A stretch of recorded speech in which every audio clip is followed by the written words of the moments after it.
You're listening to Catholic Sprouts, the daily podcast for Catholic kids that strives to plant seeds of faith.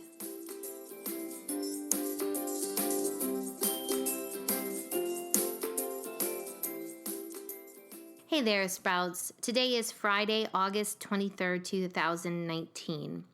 This week on the Catholic Sprouts podcast, we have been talking about saints who celebrated their feast days over the summer. We've talked about Saint Maria Goretti, Saint Kateri Tekakwitha, Saint Germain Cousins, and yesterday we talked about Saint Anne and Saint Joachim, the parents of Mary, on the great feast day, the Queenship of Mary.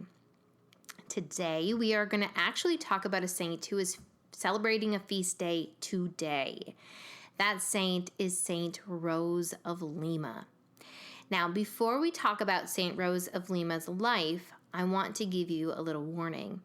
Saint Rose of Lima lived a very intense life.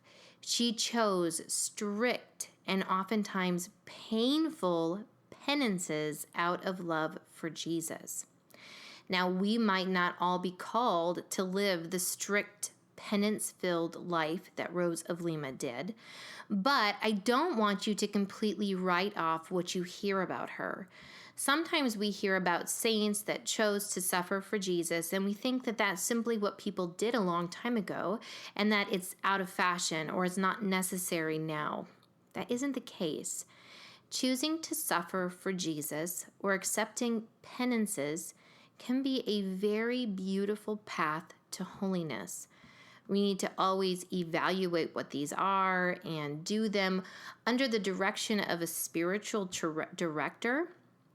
But choosing to suffer for Jesus can be a beautiful thing. So here is a little bit about Saint Rose of Lima. Saint Rose of Lima was born in Lima, Peru, which is in South America, and she lived at the end of the 1500s and the beginning of the 1600s, so nearly 400 years ago. As you can imagine, life was a little bit different then. She was born to a family that was prestigious, but wasn't necessarily very wealthy. From a very young age, Rose was seen as being spectacularly beautiful. In fact, her real name wasn't even Rose. She simply got that nickname because she was so beautiful as a rose. She eventually changed her name to Rose because that's what everyone called her. Even as a child, she started to take on very strict penances. She would kneel for a long amount of time, pray for a long amount of time, simply because she desired to be with Jesus so much.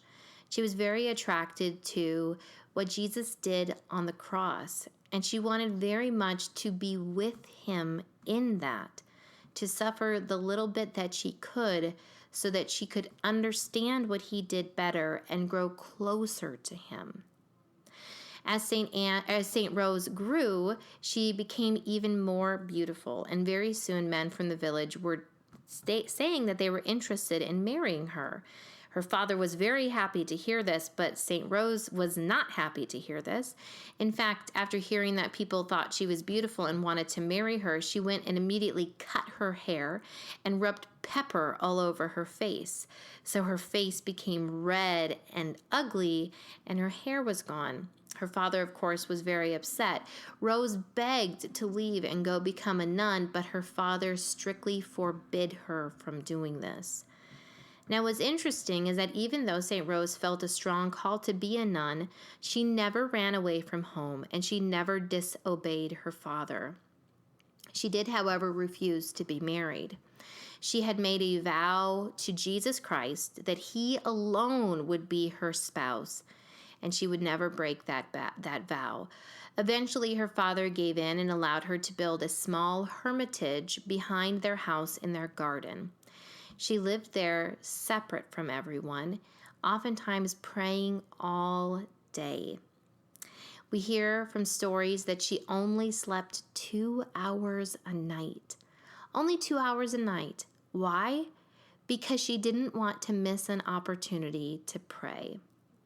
Now think about this. If you oftentimes struggle to pray for 10 minutes straight, if your family prayer in the evening feels super long, even though it's only 10 minutes, think about St. Rose of Lima. She wanted to pray 22 hours a day and would get up even when she was tired to pray more because she didn't want to miss out on time with Jesus.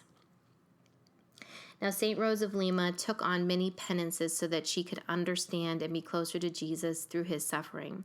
One of those things was that she made herself a crown of thorns, and she wore this for years at the end of her life.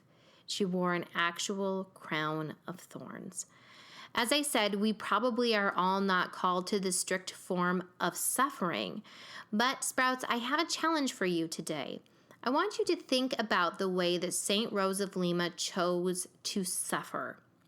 And I want you to evaluate if you are open to suffering for Jesus as well. Now, I don't encourage you to go make a crown of thorns and try it on, but I do encourage you to choose small ways to suffer out of love for Jesus. Maybe that's simply skipping a snack. Maybe that means giving up your pillow at night in bed.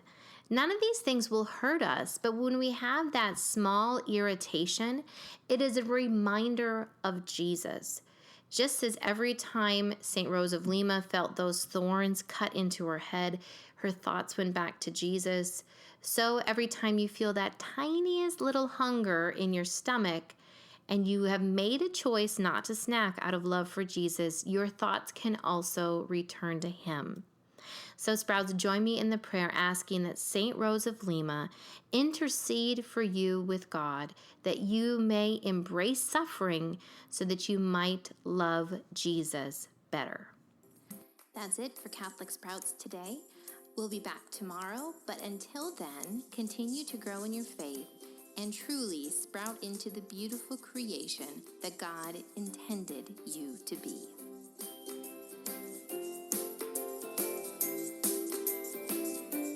If you belong to the Catholic Sprouts Patreon community, I invite you to head over there and download your Maria Goretti coloring page, as well as your play and chat guide for this week, which will continue the conversation on what it means to be a saint with the other Catholic adults in your life.